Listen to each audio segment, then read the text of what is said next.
And with me, as usual, is Rich. Hello, Rich. Hey, what's going on?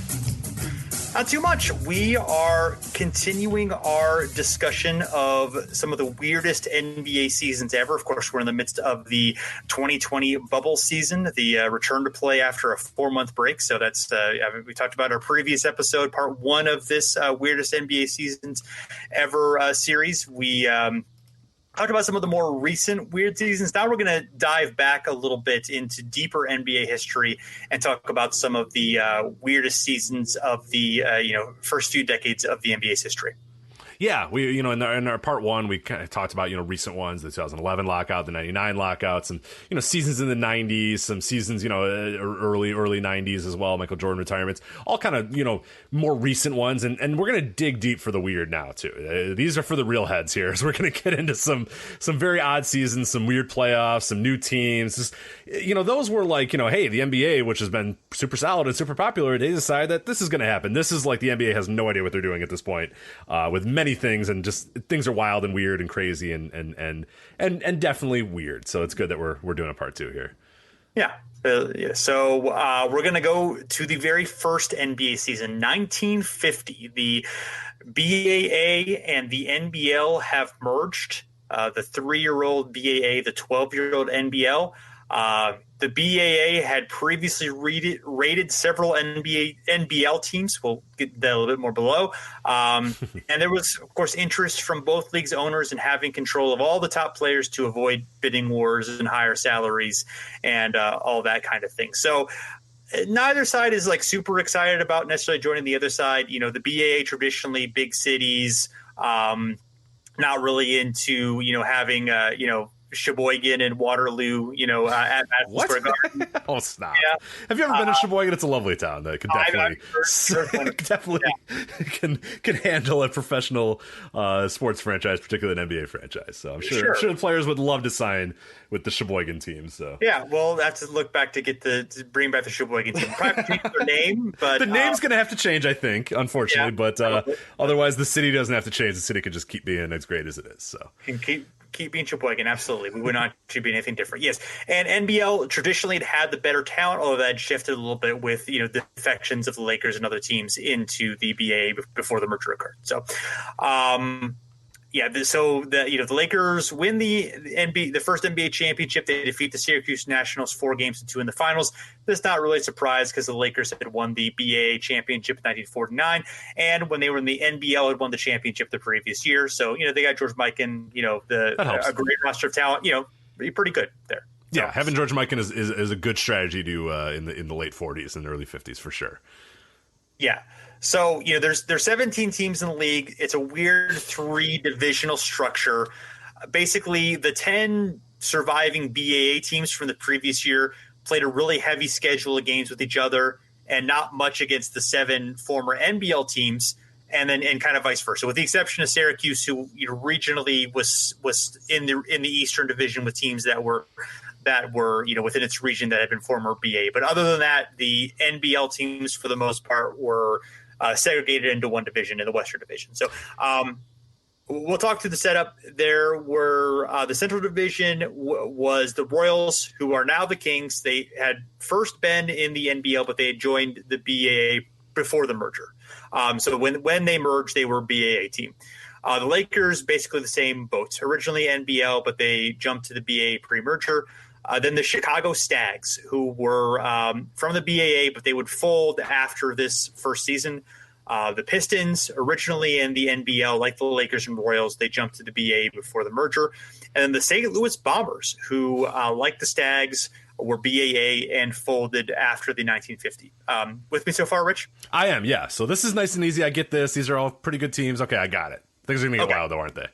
A little bit weird, yeah. So the Eastern Division, it's 5 BAA teams and 1 NBL team. The NBL team was the Nationals, and unlike the previous NBL teams, they actually joined. They were from the NBL directly and joined in the merger. The Nationals, of course, are now the Sixers, and they were one of the better teams in this league. As they would make the finals with Dolph Schayes, very very talented stuff. The Knicks, coming from the BAA, that one's pretty easy. Washington Capitals, they also came from the BAA, and they would fold during the 51 season. So they would survive this season, but then they would fold during the next season with financial issues. The Warriors, who were then Philadelphia, of course, now Golden State Warriors in the Eastern Division, were a BAA team, never in the NBL. The Baltimore Bullets, and they actually joined the BAA from the ABL, which was another league, not really a major league. It had been kind of in the 20s and 30s, but sort of, was sort of reduced in scope, but was still kind of hanging around. And Baltimore jumped from there, actually jumped from the ABL to win the 48 BAA finals. However, they are a different franchise than today's Wizards because they folded during the 55 season. Yeah, so their lineage doesn't go to the actual Baltimore Bullets that right. The future Washington Bullets, the future Washington Wizards. They are completely different Baltimore Bullets. So, yeah, a little confusing, but, hey. Happen to have the same name, but yes. Yes, and then, of course, the Celtics, who came from the BAA. Hopefully I don't have to explain the Celtics to anybody. Now we're going to get weird. Let's get really weird with the Western Division. All right, yes. And these are all NBL teams who joined directly in the merger. So were never in the BAA. Just went from NBL to the NBA. The Indianapolis Olympians, who folded after a 1953, after a gambling scandal involving a couple of their stars, they were actually a team that was made up mostly of former University of Kentucky players who had become famous during the 1948 Olympics. So they were actually one of the big prizes in the from the BA perspective in the merger, because a lot of the motivation was to get these guys into this league because the talent that was under their control. Also, Indianapolis, pretty good, still a pretty good market. However, the other teams, the Anderson Packers, the Tri-City Blackhawks, Sheboygan Redskins, Waterloo Hawks, and Denver Nuggets, most of those teams not super welcome in the league. The Packers were, depending on who you ask, either left or were kicked out of the league after this season. The Blackhawks actually moved to Milwaukee and became the Hawks franchise, so they were allowed to stay. The Sheboygan team, again, was left or was kicked out of the league after the season.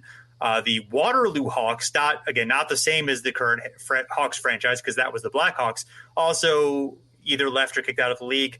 And then the Denver Nuggets, who are not the same as the current NBA Nuggets, but obviously have the same name, also either left or were kicked out of the league after 1950. So they absorb all these teams and then tell all of them to hit the bricks, except for like one of them. So, right, exactly. So by the beginning of the next season, 51 season, there would be 11 teams left out of the 17.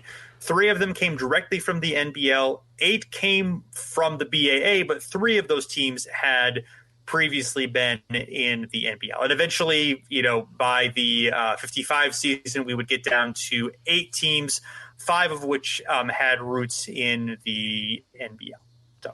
Yeah, so really weird, but Jason, I'm going to get a little more weird with this season because we have no idea how to do this. Like, we have no idea how to schedule this, what the playoffs are going to be. Nobody has any clue, so they just decide, hey, let's try this. And I guess it worked. It didn't not work. The NBA is still around, but it's a little bit of a disaster. So, as you mentioned there, Syracuse.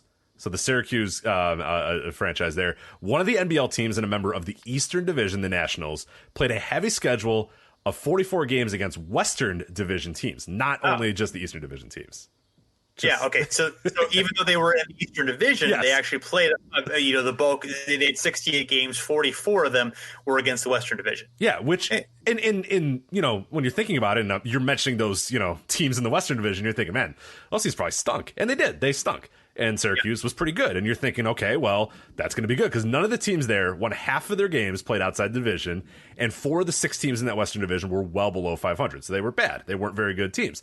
Interesting, though, Syracuse won 80% of their games against the East and the Central, and then won 80% of their games against the West as well. So they gave up, they had the same winning percentage as they did against the West. The problem, though, was in the East and the Central, they had, they were 16-4. And then the West, they were 35-9. So it's, a little bit of like, hey, percentage-wise, they're the same, but like they got 35 wins over really crappy West teams as opposed to, only playing 20 games against the East and the Central. So very bizarre. But let's get even more strange. The 5 Central Division teams and 5 Eastern Division teams except Syracuse, again, uniformly played 68 games, 6 games in each, pairing among themselves, which is 54 games, and then 2 games each against the Western Division teams and Syracuse to get to 14. So, all right, does that make any sense to you or why that happened? I don't know either, but hey, I guess because Syracuse was an NBL team, they just said, hey, you want to beat up these other NBL teams? And they said, yeah, sure, and that's why we had this. And I guess you couldn't put Syracuse in the West either. I don't know. I have no idea. Whatever. If they're playing the West schedule, I'm not really sure why you wouldn't put them in the West. But, that's kind of strange. Yeah. I guess they thought, that'd be ridiculous if Syracuse is in the West, so we'll just have them play the West almost exclusively. So. Yeah.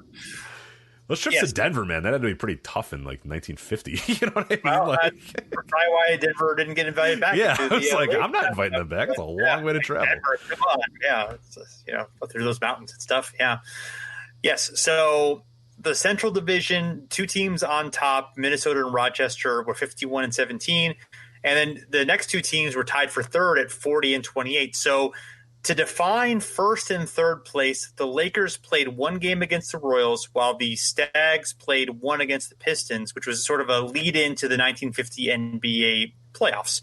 So those were your tiebreaker games, which, okay, that kind of makes sense, I guess. And then the 6 Western Division teams and Syracuse, who are the 7 NBL teams again, former NBL teams, they played 2 games against every one of the 10 BAA teams, former BAA teams. The East and Central teams, except for Syracuse, they played 20 games each, and then they played 7 or 9 games each in pairing amongst themselves. So yeah, it's a struggle, and there was a really weird playoff format involving, they get the tiebreakers, and there's, I guess this year they didn't have the round robins, but the seating was strange. It was just completely odd the way that it was all structured. Yeah, it was an absolute mess. 4 teams from each division made the playoffs. That included the 29 and 35 Tri-Cities Blackhawks, the 22 and 40 Sheboygan Redskins. The 22 and 40 Sheboygan team makes the playoffs. The East was not without fault either, because the Philadelphia Warriors made it at 26 and 42. Which 4 teams really have to make it from each division? Do we really have to do that? But they did it anyway. Some other oddities as well. 5 overtime game as well. One of 3 games in league history with 5 or more overtimes between the Syracuse and Anderson Packers. That set the record with 122 personal fouls. So an exciting game between Syracuse and Anderson. 166 free throw attempts and 116 free throws made, which, by the way, resulted in 50 missed field goals, which made Rick Barry. He's not dead, but he'd be turning in his grave if he was dead. So right, yeah, free throws, not field goals, but yeah, free throws. Oh, sorry, so, yes, yeah, okay. Yes, yeah, weirdly. So back to this playoff format. Sorry, I'm obsessing over this. So that's fine. There were 3 sets of division finals. The Lakers beat the Pistons, the Nationals beat the Knicks, and the Packers beat the Olympians. But of course, you can't have 3 teams play each other at the same time. So I guess the Nationals somehow got a bye. And then the Lakers beat the Packers, and then the Lakers and Nationals played in a 7-game series and beat the Nationals. So Nationals. Maybe they were just it was too much rest and they weren't able to overcome it. Right. And who can forget the sack races on consecutive Sundays to officially declare an NBA champion, which of course, yeah, absolutely, yeah. Right. Yes, and this is the last season in which a major pro basketball league did not have an African American player. The NBL actually previously had black players. The BAA had not, and of course, integration would take place the next season. So. There we go. That was that's a weird one. That might be the all-time weirdest one. That's just, it's a weird merger. I get why it's that way, but man, what a strange season that is. Right. Yes. So next we have speaking of adding teams to the league, we have 1971. The NBA decides to add 3 teams at the same time, sort of inexplicably. Before the 1971 season, I mean, the league had majorly expanded over the past 5 years. They added 1 team in 67, 2 in 68, and 2 in 69. So, increasing from a 10-team league into or a 9-team league into a 14-team league. With these 3 new teams make it 17. Plus, there were 11 ABA teams debuting in 1968 when that league was created. So basically, the pool of players goes from 9 teams to 28 teams in just a matter of 5 years. So just incredible changes and a whole lot of new players, and much of it was positive because guys who never would have gotten a shot got a shot, and many of them were because they were maybe undersized or what have you, and a lot of them became stars and became awesome. But obviously there's some talent dilution there. Quality of play could be an issue here and there. That obviously big ramifications. I think obviously the talent eventually caught up with it, but for a little while, it kind of has some effect on the quality of play. This also was during a time, expansion is voted on in January 1970, and then in a NBA-ABA merger, which would have added all of the ABA teams into the league, was actually negotiated in 1978, just a few months later. It looked like it was going to happen, and then it ends up being blocked by the Oscar Robertson lawsuit, which basically blocks the merger for the next 6 years or so until it gets settled. So the new teams are Portland Trail Blazers, Buffalo Braves, and Cleveland Cavaliers. Originally, the NBA had planned to add a 4th Houston team. The Rockets at that point were still in San Diego. They would move to Houston the next season. But the franchise was revoked in March of 1970 after they couldn't meet a $750,000 down payment on the $3.7 million entry fee. Yeah, it's definitely a weird, the expansion it always leads to, and we saw it in this portion of the NBA as well, where expansion leads to a lot of, bad play initially as the league has to kind of find itself and the players need to kind of emerge. But more times than not, it ends up being a positive, at a certain level. No, there shouldn't be 70 teams or whatever. That would probably be bad, or there shouldn't be 50 teams or whatever. But a few teams here and there, yeah, they're going to have some doldrums, they're going to have some bad seasons. But more times than not, the things will end up smoothing out a little bit, and there will be stars that emerge and people, like you said, that would have never gotten chances if not for it. So I'm usually I'm usually pro expansion within reason. Of course, sure. There's always there's always issues that come up here, and we saw it a little bit in this season. But no, I'm fine with these new teams. Yes.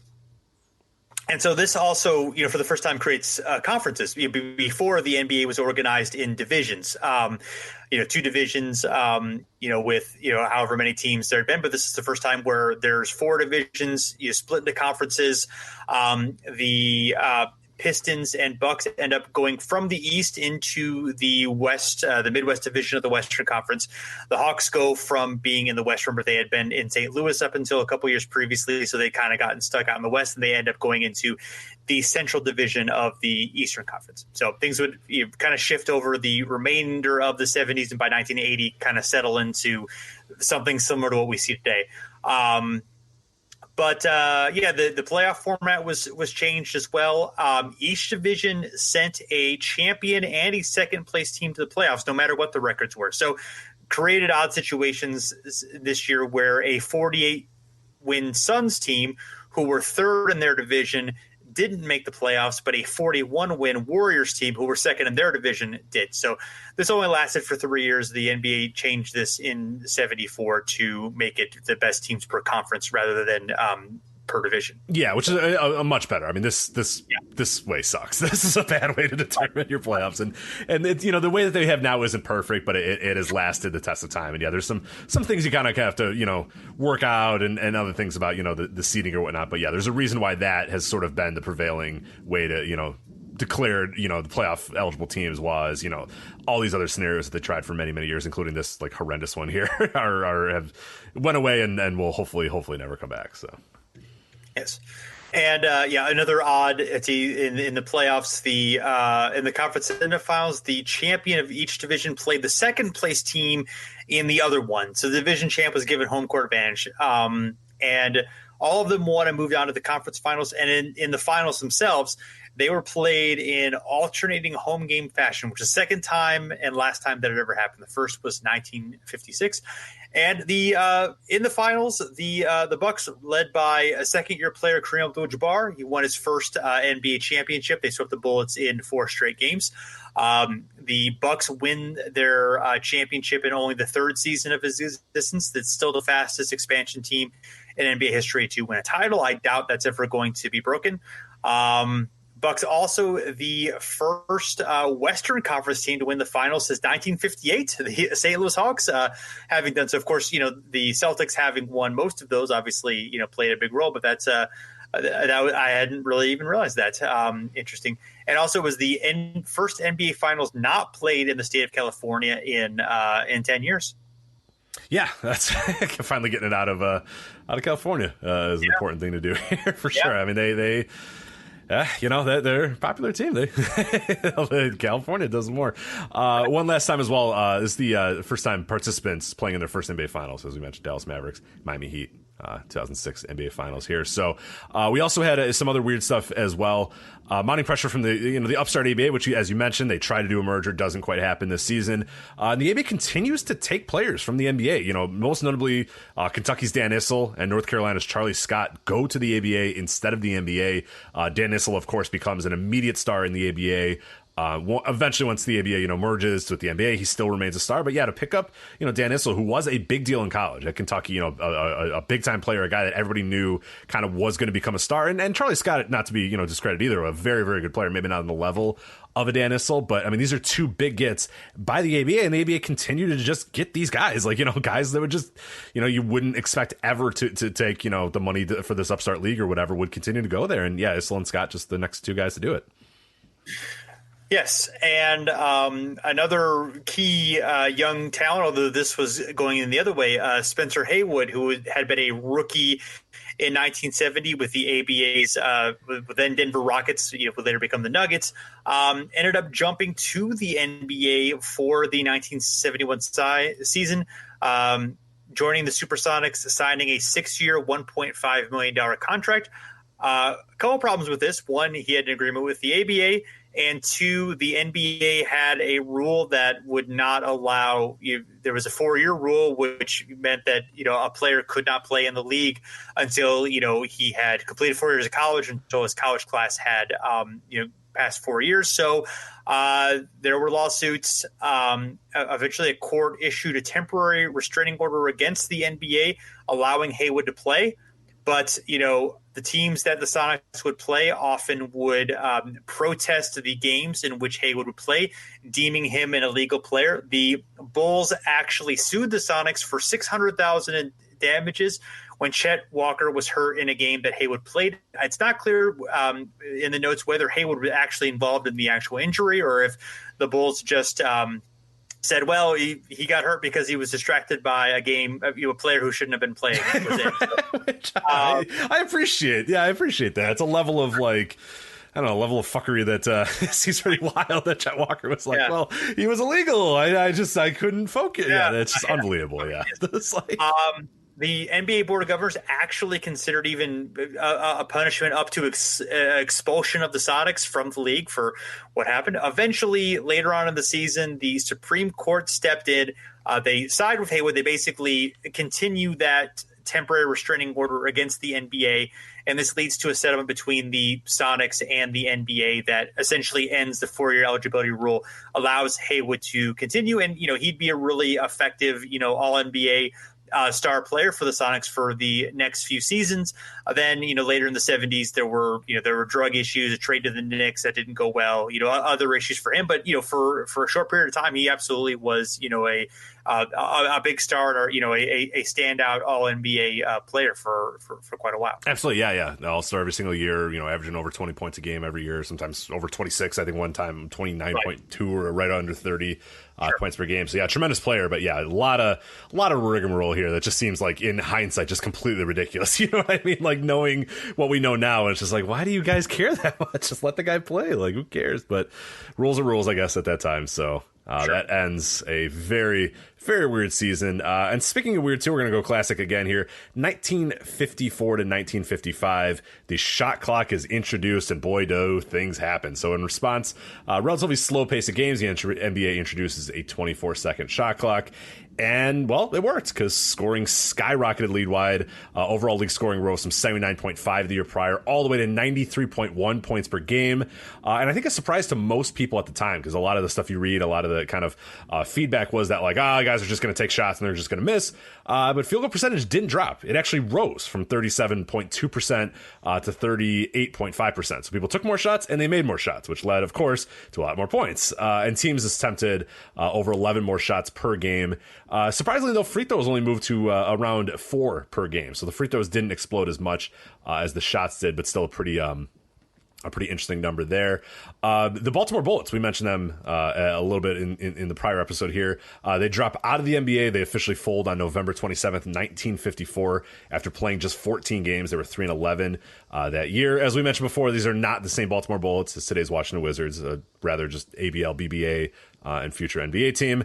And thankfully, this is the last time that an NBA franchise has folded midway through a season, so it hasn't happened, despite, I'm sure, teams like the Los Angeles Clippers or the Sacramento Kings or whatever feeling like they were on the verge of doing that, or Vancouver Grizzlies. Never happened again, so I guess that's pretty good. And what I think is the weirdest part about this, which is pretty crazy, the NBA schedule was redrafted, so each team now played 12 games against divisional opponents, 9 games against the 4 teams in other divisions, and a total of 72 games. And officially, the Bullets just did not exist that year. Their records are stripped, their stats are stripped, those games just don't exist. It's a very, very weird thing to happen for the Bullets there. But yeah, if you go to the NBA season on Basketball Reference, you see the Baltimore Bullets and you see blanks. The 3-11, the 14 games they played, they didn't exist, basically, officially. Yeah. Yes, thankfully we've done the same to the Charlotte Bobcats for the years in which they were in the what? I'm not sure. Yeah. What are you talking about? It's confusing. Yeah. Let's just move on. No, they're not a BAA team in Charlotte? No, I think you're mistaken. Oh, yeah, no, I probably got that was Sheboygan, not Charlotte. Sheboygan. Yeah. Yes, You mix those up all the time. Okay. If Sheboygan comes back, they can have the name Bobcats. Exactly, the Sheboygan Bobcats. Perfect. Yes. Yeah, there you go. Yes. So, yeah, and some NBA made on television that year. Yeah, this is, getting real classic here. The Dumont Network, one of our favorite networks here on the show. The Dumont Network began televising NBA games the year prior. This is the first official national TV deal for the NBA. So, yeah, congratulations to the NBA. They're on TV, and it's the Dumont Network, and some fun stuff that goes on in this as well. NBC took over in this year as well. So the Dumont Network had been doing the NBA games. NBC officially takes over here. The current, NBC that we know today took over this year. They will hold the rights then until April 7th, 1962, when something that I discovered literally doing the notes for this, which is amazing, and it's a lot of fun kind of researching it, Sports Network Incorporated / the Hughes Television Network. They bought the rights for the 1963-1964 season. The Network Sports Incorporated Hughes Television Network, they attempted to be the fourth national TV network in America, but you can probably guess because you don't know who they are.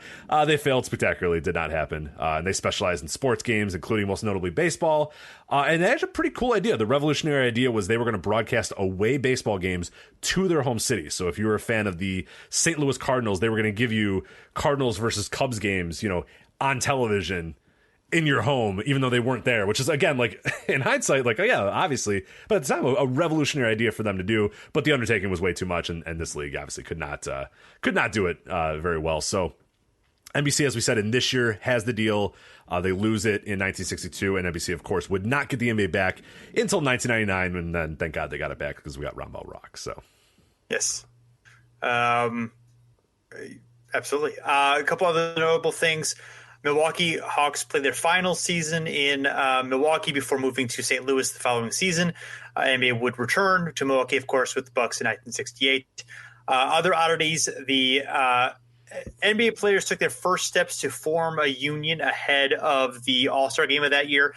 It's not the same famous protest years later where Elgin Baylor famously told Lakers owner Bob Short to F off before the game, and the league ended up agreeing to some concessions from the players, but it was, they were able, they made some demands and got the union at least some level of recognition. And then the NBA got rid of its divisional round robin and went straight to a traditional playoff format that is relatively similar to what it does today, except for many more teams, of course. So. Oh boy! So yeah, fun stuff in that season as well. So let's get to our next season here. This is another kind of semi-classic one, 1976-77 post ABA merger. We have talked about this during our basketball mysteries of the 70s series that we did here on Over and Back. But Jason, oh my God, the merger, similar to the merger that creates the NBA. This one had a lot of issues. Yeah, absolutely. Well, the four teams that joined the ABA teams, the San Antonio Spurs, Indiana Pacers, Denver Nuggets, recently renamed from Denver Rockets, and the New York Nets. So league expanded from 18 teams to 22. The Jazz had been added as the 17th team, or excuse me, the 18th team just a couple of seasons before. The other two ABA teams that folded prior to the merger, except for the Kentucky Eternals and the Spirits of St. Louis, who ended up being bought out. Both those players were picked up. All those players were picked up by the NBA teams in the ABA dispersal draft. Of course, Artis Gilmore being the biggest prize, ended up going to the Chicago Bulls. The playoffs were also expanded from 5 teams per conference to 6. And former ABA players, tended to dominate the league's honors. 5 of the 10 All-Star starters were from the ABA. 10 of the 24 All-Star participants are former ABA players. Julius Erving won the All-Star Game MVP, and 4 of the 10 slots on the All NBA first and second teams were filled with former ABA players. And again, it was only 4 of the 18 teams plus a handful of players that ended up joining the league. It wasn't like it was nearly half of the league. I mean, it was barely 20% of the league, I would say. So to, have this amount of the talent there, showed what talent there really was in the ABA, even, at the end. Yeah, that's a fun fact that I think a lot of people don't give enough respect to, is that the ABA came in and maybe the teams themselves weren't immediately great, but like the players obviously were all immediately great and became and proved really once and for all. And I think most people that followed the league at the time and have done history and done that sort of stuff know that the ABA was not a true secondary league or like a real bad, like it was a solid competitive professional league, and the players there, there was some oddities, there was some fun stuff that we laughed about with the ABA and some weird stuff that happened, but all in all, like a league that was filled with tremendous players that jumped into the NBA and didn't skip a beat. We're still good, and in many cases still great. So pretty cool stuff that they were able to dominate the league honors right out of the gates. Yeah, for sure. So, another interesting thing is, there were really big schedule shifts, including a mostly balanced schedule in which teams played most of the other teams in the league 4 times each, with 22 teams, or you playing 21 other teams.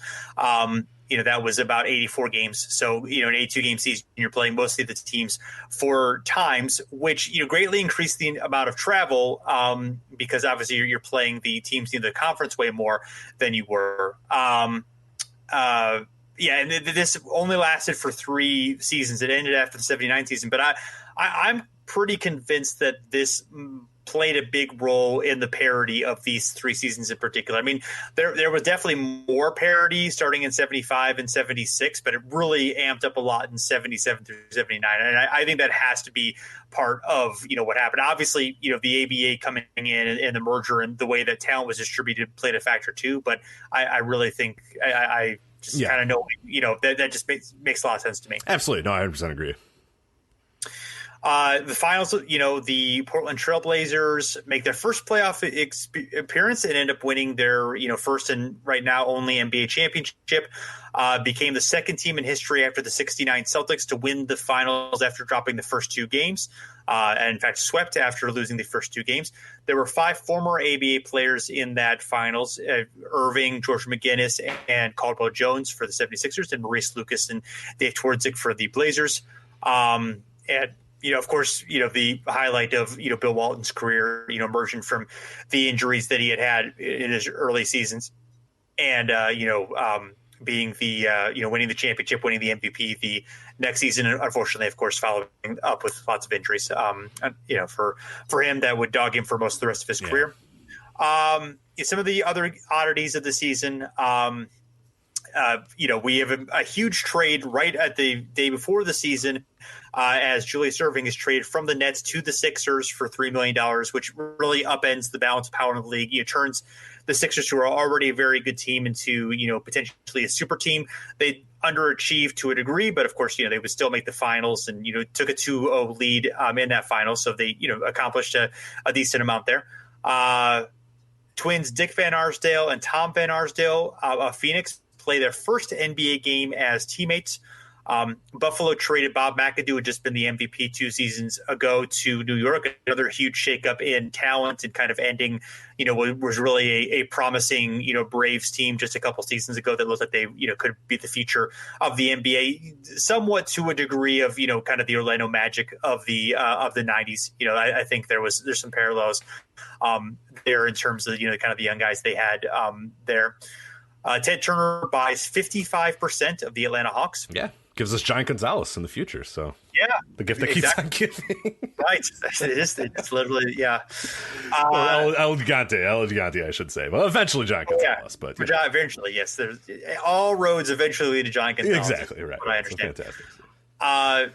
John Y. Brown, the former owner of the Kentucky Colonels, ends up going from the ABA to the NBA when he buys the Buffalo Braves. So he gets a deal to get rid of the Colonels, and then he jumps in and buys the Braves. A couple years later, he'd eventually finagle his way into owning the Celtics and making Red Auerbach really mad and getting out of the NBA business. And the NBA referees end up striking toward the end of the regular season and the beginning of the playoffs, creating some disruption during the season before things were settled by all parties. Absolutely. So we'll conclude here with a actual listener suggestion as well. As Eric Griffith of the B-Ball Index and Blazers Edge told us about the 86-87 season, which was not on our radar, but a really good season. There's a really good in terms of weirdness, because that's the point of this episode is we're looking for weird years here, not just necessarily good years. And I think he nailed it here. So we start the year of the offseason with John Hot Rod Williams, who was drafted in 1985. He is acquitted of charges in a point-shaving scandal in college. I feel like we do not have enough point-shaving scandals in colleges anymore. I feel like we never have point-shaving. Really? It's a constant thing in like the old days, and now we never, nobody's point-shaving. Everyone's just getting benefits or whatever. I want some point-shaving scandals. Yeah. Shave those points, baby. Right, and sports betting's never been popular. Let's go. Let's get it. Right. There you go. Anyway, the Sixers also, they trade Moses Malone, Terry Catledge, and 2 first-rounders, including a number 1 pick that ends up being Brad Daugherty when the draft was the next day, for Jeff Ruland and not that Clifford Robinson. So, not a great one of the more inexplicable trades we talked about before, but just, baffling that happened. Trading a former NBA MVP, a little bit on the downside, but still, really effective player, and a number 1 pick, overall pick, for 2 players who were just kind of, okay-ish. And one, who was injury prone, who was pretty good, but injury prone, and ended up not doing a whole lot. Just kind of baffling there. The next day, and the Cavs, they finally do something right.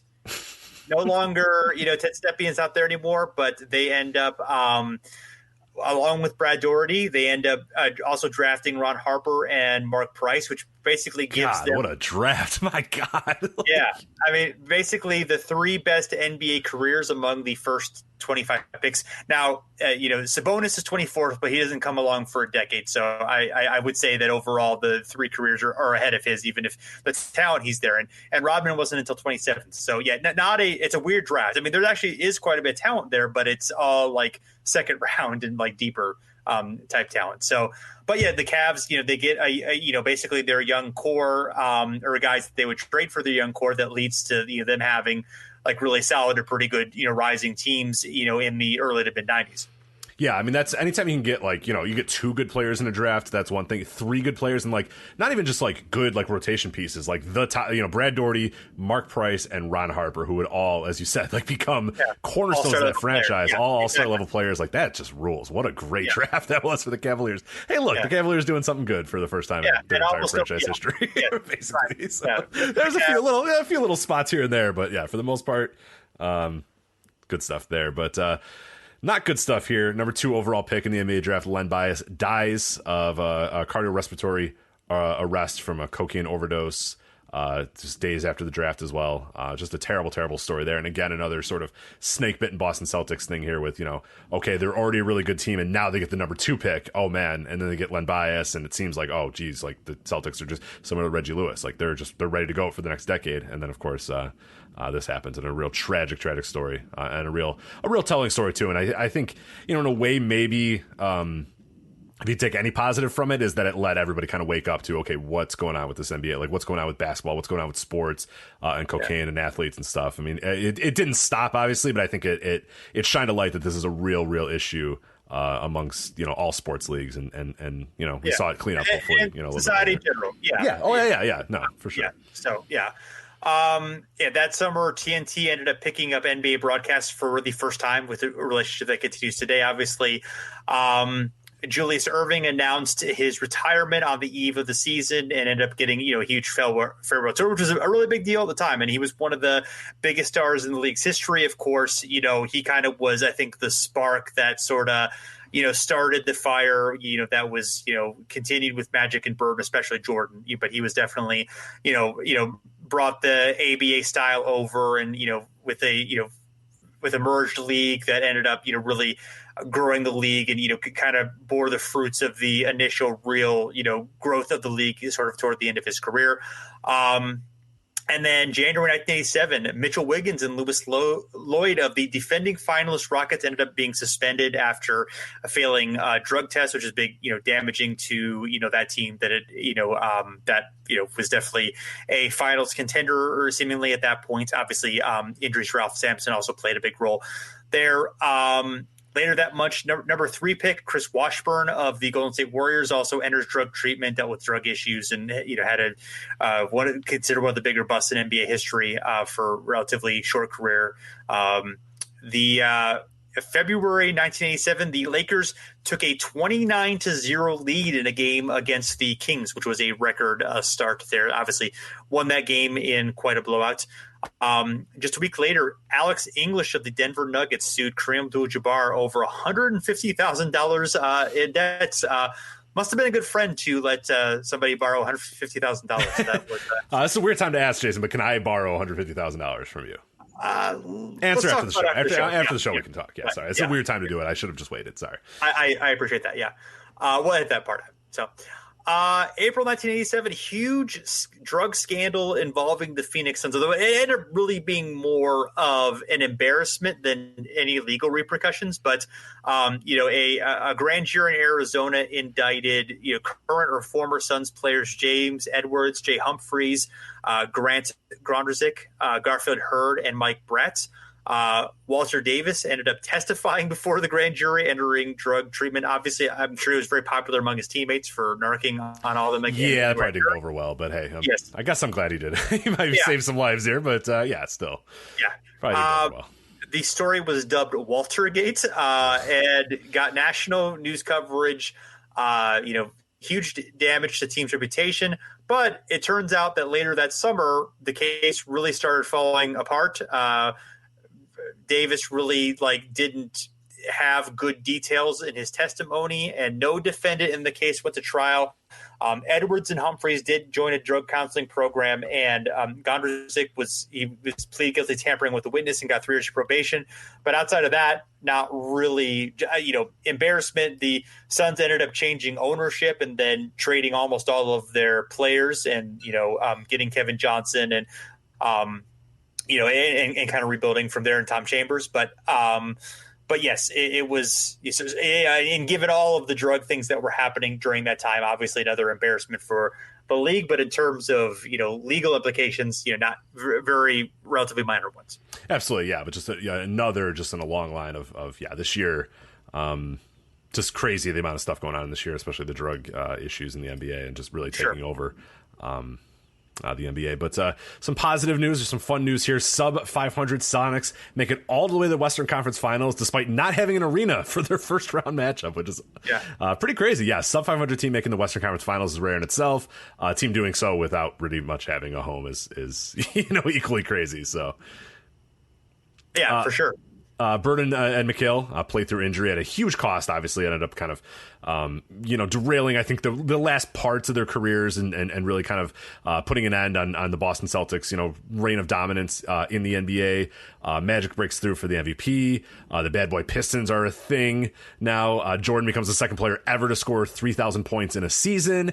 And after the season's over, Bill Russell is named the coach of the Kings. Sacramento Kings decided that Bill Russell is going to be their coach, so good stuff for them. Yeah. But didn't work out that well. But that's fine. Right.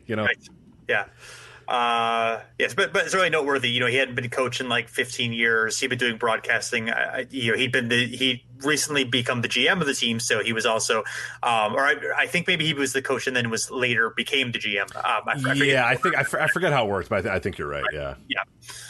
So, but yeah, no, this was a good suggestion from Eric, and yeah, honestly, there are probably a lot of seasons. If you really dug into the details, you could probably find, I'm sure there's other seasons that might make our weird list if we thought it through more, or, even ahead of some of the ones that we had here. But, this is a fun exercise to dig into some seasons, whether we're actually right about, what's the most weird is sort of. No, we are right. These are the official weirdest seasons ever.